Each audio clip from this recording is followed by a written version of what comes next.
Hello good morning friends, स्वागत है आपका अपना यूट्यूब चैनल MPS देसरी में। फ्रेंड्स, पिछले कई वीडियो में हम लोगों ने टाइम एंड टेंस को लेकर चल रहे थे। टाइम एंड टेंस में हम लोगों ने दो टेंस को पूर्णतः पढ़ लिया। आज की जो टेंस हम स्टार्ट करने वाले हैं वह टेंस है फ्यूचर टेंस। ऐसे तो मॉडर्न इंग्लिश ग्रामर में फ्यूचर टेंस को टाइम कहा गया है, बट हम लोग प्रदेश ग्रामर के अनुसार जो है हम इसे टेंस के अंतर्गत पढ़ेंगे। तो फ्यूचर टेंस जिस प्रकार हम लोगों ने पढ़ा, क्या प्रेजेंट के 4 उपभेद होते हैं, उप टेंस होते हैं, पास्ट के थे, उसी प्रकार फ्यूचर में भी। तो टाइम एंड टेंस का जो है टाइम एंड टेंस का जो है अगली कड़ी है क्या, तो फ्यूचर टेंस। क्या? फ्यूचर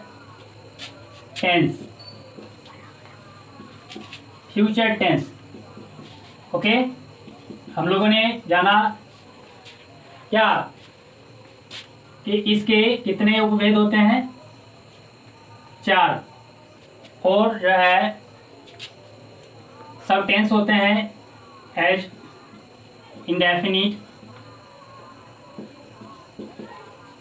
इंडेफिनिट, और simple, continuous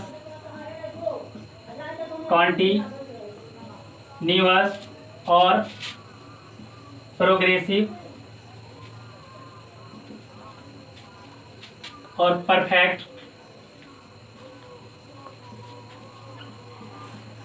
and perfect continuous.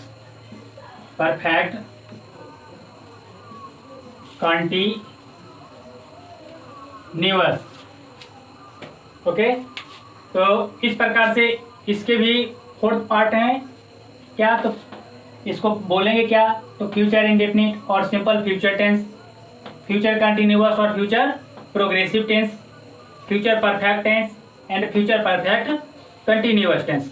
Okay, यहाँ तक समझ में आ गई। तो चलिए हम बारी बारी से चारों के बारे में जानेंगे। तो फर्स्ट जो है हमारा फर्स्ट है indefinite, second continuous, third perfect and fourth perfect continuous.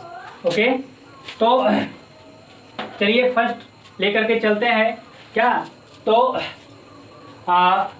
Simple future tense और future indefinite tense, simple future tense और फ्यूचर इंडेफिनिट टेंस। ओके, तो चलिए future indefinite tense. Okay, simple future tense. अब थोड़ा इसका डिस्क्रिप्शन जानते हैं, इसके बारे में थोड़ा जान लेते हैं कि जैसे नाम से ही पता चल रहा है कि फ्यूचर का मतलब होता है भविष्यत काल। भविष्यत का मतलब होता है आने वाले कल। तो आने वाले कल को फ्यूचर कहा जाता है, भविष्यत कहा जाता है, जिसमें फर्स्ट है सामान्य भविष्यत काल अर्थात सिंपल फ्यूचर टेंस। ओके, मतलब जो कार्य आने वाले समय में होगा, तो इस तरह के सेंटेंस को सिंपल फ्यूचर टेंस कहा जाता है। ओके, अब मानिए कोई हिंदी सेंटेंस दी हुई है। ओके, अब हिंदी सेंटेंस को हम कैसे जानेंगे कि ये सिंपल प्रेजेंट टेंस क्या है। जिस प्रकार हमने पास्ट में भी जाना ना, उसकी पहचान को जाना। यदि हमको पहचान मालूम है कि कैसे क्या होता है, तो हम ऑटोमेटिकली जान जाते हैं कि ये किस टेंस का सेंटेंस है। तो चलिए पहचान क्यों चलते हैं। इसकी जो पहचान होती है हिंदी सेंटेंस के लास्ट में, इसके हिंदी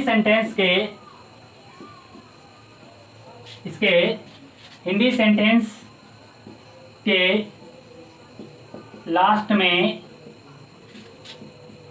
गा, गे, गे इत्यादि लगा हुआ होता है। क्या लगा हुआ होता है? गा, गे, गे इत्यादि लगा हुआ होता है। अर्थात जो भी हिंदी सेंटेंस के लास्ट में, किसी भी हिंदी सेंटेंस के लास्ट में क्या लगा हुआ हो, गा लगा हुआ हो या गे लगा हुआ हो या गी लगा हुआ हो। जैसे आएगा, जाएगा, खाएगा, पढ़ेगा, सबके लास्ट में गा लगा हुआ है, मतलब वह आएगा, मतलब आया नहीं है, आएगा, मतलब हो सकता है आने वाले समय में वो आएगा है। नो, तो इस टाइप के जो सेंटेंस होंगे, ठीक है, उसका हम इंग्लिश में ट्रांसलेट इस स्ट्रक्चर पर करते हैं। स्ट्रक्चर देख लीजिए, structure instruction number 1। Structure instruction number 1 क्या? सब्जेक्ट, सबसे पहले सब्जेक्ट, उसके बाद शैल और will. According to subject first person के साथ जो है शैल का प्रयोग, एवं सेकेंड पर्सन और थर्ड पर्सन के साथ जो है विल का प्रयोग करते हैं। वैसे तो मॉडर्न इंग्लिश ग्रामर के अनुसार जो है ऑल सब्जेक्ट के साथ जो है विल का यूज करते हैं, बट बेटर यूज शैल और विल का जो है, जिससे होता है सेकेंड फर्स्ट पर्सन के साथ जो है शैल और अदर पर्सन के साथ विल, तो ये बेटर यूज माना जाता है। ओके, तो सब्जेक्ट प्लस शैल और will plus MB1 plus other word. Okay, ये जो स्ट्रक्चर है, इस स्ट्रक्चर को हम अफर्मेशन कहते हैं। इस स्ट्रक्चर को हम क्या कहते हैं? अफर्मेशन। अफर्मेशन का मतलब होता है स्वीकारात्मक। ओके, इस स्ट्रक्चर को क्या कहते हैं? अफर्मेशन कहते हैं। ठीक है, जैसे एग्जाम्पल ले लीजिए। एग्जाम्पल, मैं कल जाऊंगा, मैं कल वहां जाऊंगा, मैं कल वहां जाऊंगा। अब देखिए, अभी गया नहीं है, प्लान बना रहा है कि कल जाऊंगा। कल जो है आने वाला समय, मतलब इसे फ्यूचर कहते हैं, आने वाला कल। ओके, और वहां जाऊंगा अर्थात लास्ट में क्या लगा हुआ है? गा। लास्ट में क्या लगा हुआ है?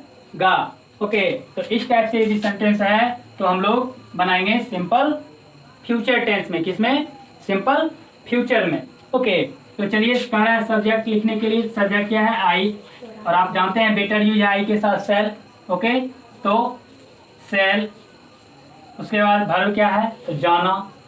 जाना का जो है अंग्रेजी गो, और गो का फर्स्ट फॉर्म तो गो होता ही है। तो आई सेल गो, अदर वर्ड क्या है? वहाँ, तो लिख दिया हमने देयर।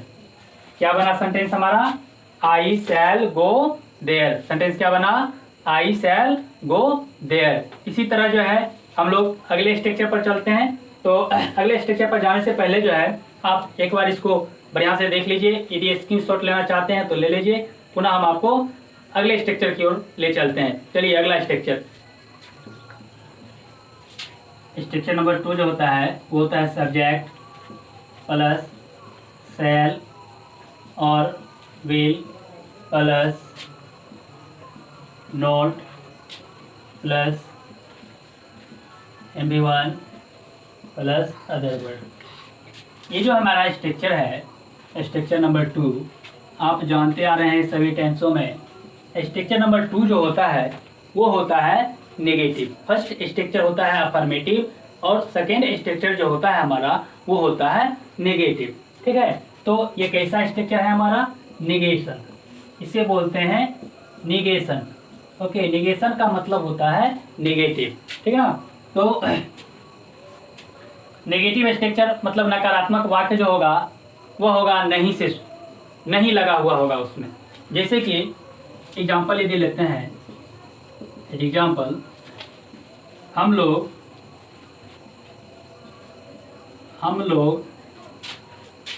क्रिकेट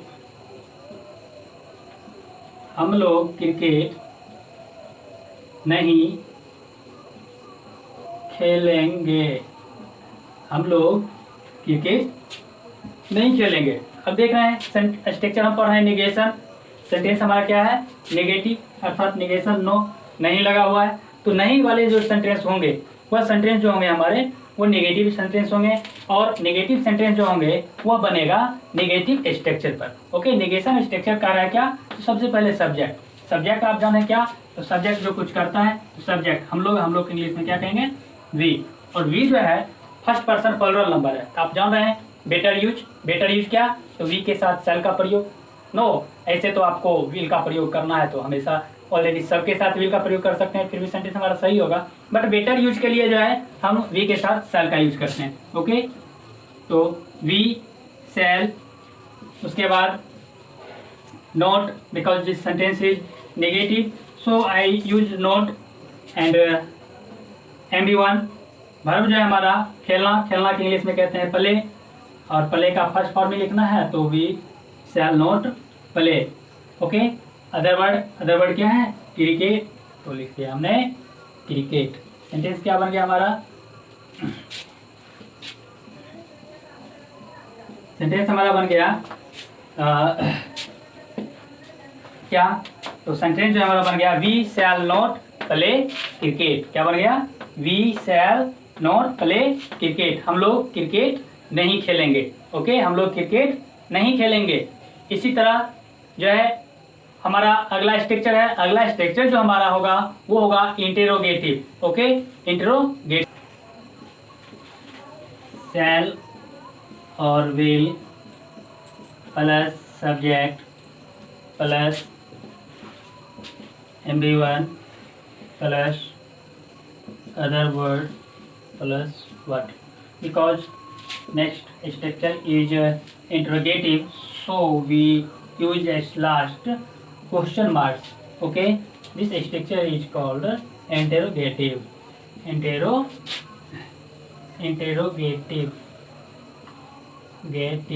ओके, तो यह जो स्ट्रक्चर हमारा है, यह स्ट्रक्चर क्या है? इंट्रोगेटिव का मतलब आप समझ रहे हैं क्या? तो प्रश्न सूचक वाक्य। और ये कैसा प्रश्न सूचक वाक्य है? तो यह जो प्रश्न सूचक वाक्य है इसे कहते हैं यस नो क्वेश्चन। क्या कहते हैं? Yes no question. ओके, तो इस प्रश्न का जवाब यस या नो में देते हैं, इस तरह के प्रश्न का जवाब। जैसे कि हम लोग कर सकते हैं एग्जाम्पल, क्या हम लोग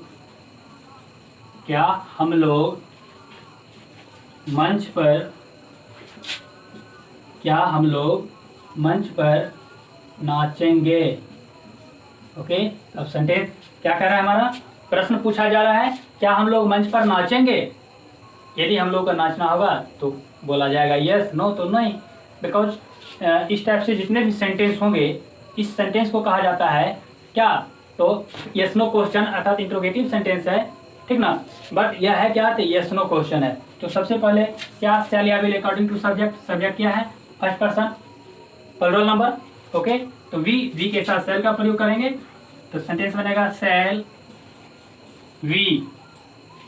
वर्ब क्या है? नाचना, तो लिखेंगे dance, shall we dance. Other word on the stage, sentence क्या बन गया हमारा? Shall we dance on the stage. क्या बना? Shall we dance on the stage. Okay, तो ये हमारा तीसरा स्ट्रक्चर है। यदि आप इसका स्क्रीनशॉट लेना चाहते हैं तो ले लीजिए। पुनः हम चलते हैं इसके फोर्थ स्ट्रक्चर की ओर। ओके, चलिए फोर्थ, शैल और विल प्लस सब्जेक्ट और फिर नॉट, फिर MB1, फिर अदर वर्ड और लास्ट वर्ड। क्यों? क्योंकि ये जो स्ट्रक्चर है हमारा, यह है इंट्रोगेटिव नेगेटिव। कैसा स्ट्रक्चर है हमारा? इंट्रोगेटिव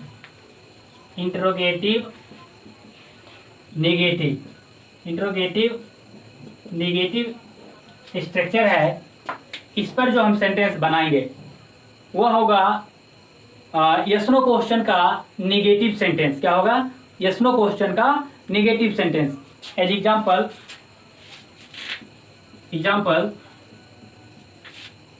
क्या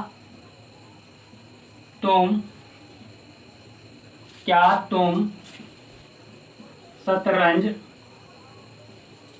क्या तुम शतरंज नहीं खेलोगे? क्या तुम शतरंज नहीं खेलोगे? ओके, सेंटेंस क्या है हमारा? क्या तुम शतरंज नहीं खेलोगे? ओके, तो अब देखिए सेंटेंस क्या है हमारा, तो नेगेटिव है। जब सेंटेंस नेगेटिव है मतलब इंट्रोगेटिव नेगेटिव, तो हम इस स्ट्रक्चर का इस्तेमाल करेंगे इसको इंग्लिश में बोलने के लिए, इंग्लिश में ट्रांसलेट करने के लिए। ओके, तो सबसे पहले शैल या will according to subject. Subject क्या है? तुम क्या है? तुम इंग्लिश में यू कहते हैं। यू जो है सेकेंड पर्सन है। ओके, तो सेकेंड पर्सन, मैंने आपको कहा फर्स्ट पर्सन के साथ शैल, बाकी सब के साथ विल। ओके, तो यू जो है, यू के साथ विल का प्रयोग, तो first of all I right will and just after subject you, will you, note is also constant, so I write not. Will you not play chess? Will you not play chess? क्या तुम शतरंज नहीं खेलोगे? Sentence क्या बन गया? Will you not play chess? क्या तुम शतरंज नहीं खेलोगे? ओके, तो ये तो फोर्थ स्ट्रक्चर था। अब चलेंगे फिफ्थ स्ट्रक्चर की ओर, पांचवें स्ट्रक्चर। पांचवा स्ट्रक्चर जो होगा हमारा वो होगा WH क्वेश्चन। क्या होगा? WH question. तो चलिए पांचवा स्ट्रक्चर की ओर।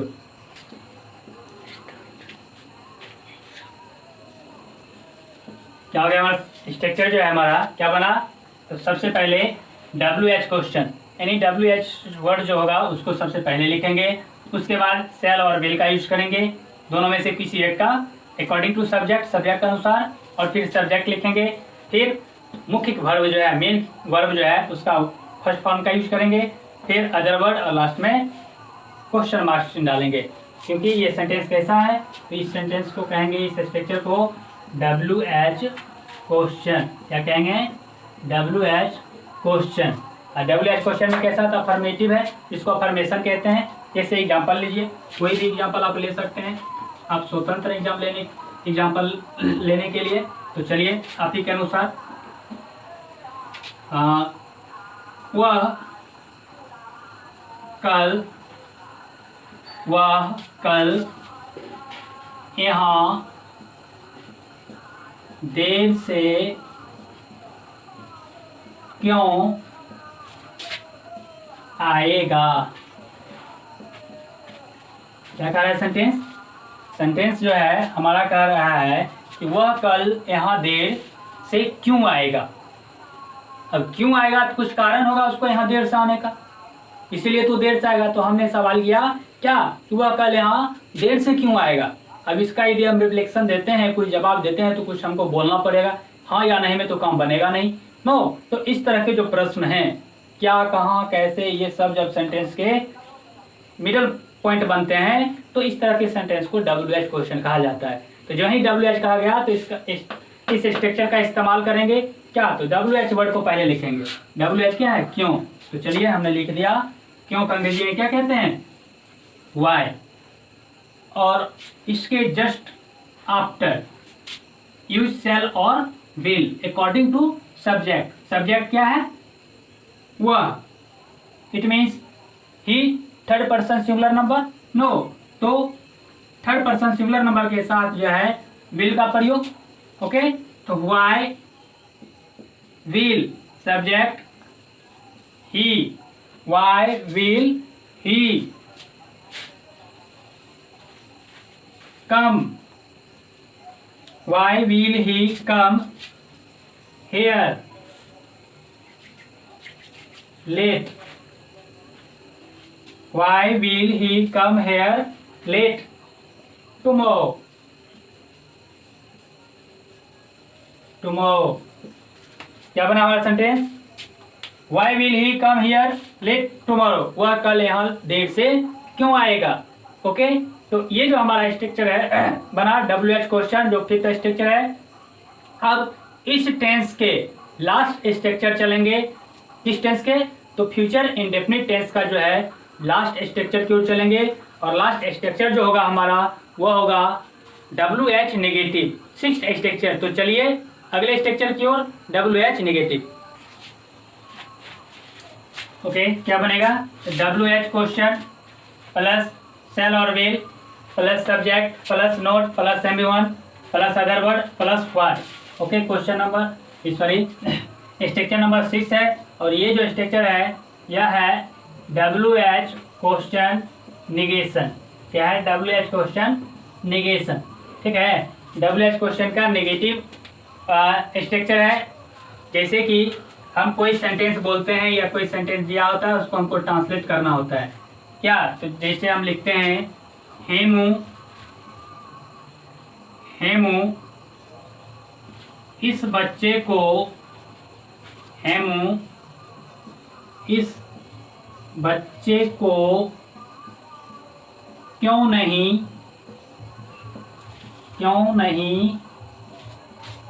पढ़ाएगा।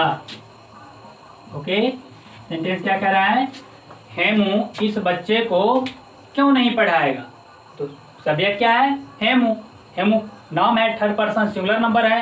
सो आई यूज्ड विल का प्रयोग करेंगे। नो, तो सबसे पहले WH क्वेश्चन। WH क्वेश्चन क्या है? तो हुआ है। ओके, क्यों? क्योंकि इंग्लिश में वाई बोलते हैं। तो चलिए हम यहाँ लिख दिया वाई। उसके बाद सेल और वर्ब, तो will because subject is Hemu. Will Hemu will Hemu. Not verb क्या है? पढ़ाना, तो teach. Why will Hemu not teach किसे? तो these children. These children. Sentence क्या बन गया हमारा? Why will Hemu not teach these children. Hemu इस बच्चे को क्यों नहीं पढ़ाएगा। तो फ्रेंड्स, टाइम एंड टेंस का जो है फ्यूचर इंडेफिनिट टेंस का यह 6 स्ट्रक्चर फिनिश होता है। ओके, और पुनः हमारी और आपकी मुलाकात अगले वीडियो में होगी। यदि आपको ये वीडियो अच्छा लगा तो लाइक, कमेंट एंड शेयर करें। यदि आप हमारे इस YouTube चैनल पर नए हैं तो इस YouTube चैनल को सब्सक्राइब करें एवं बेल आइकन को दबा दें, ताकि जो भी वीडियो मैं अपलोड करूं उसका नोटिफिकेशन आप तक पहुंच जाए। ओके।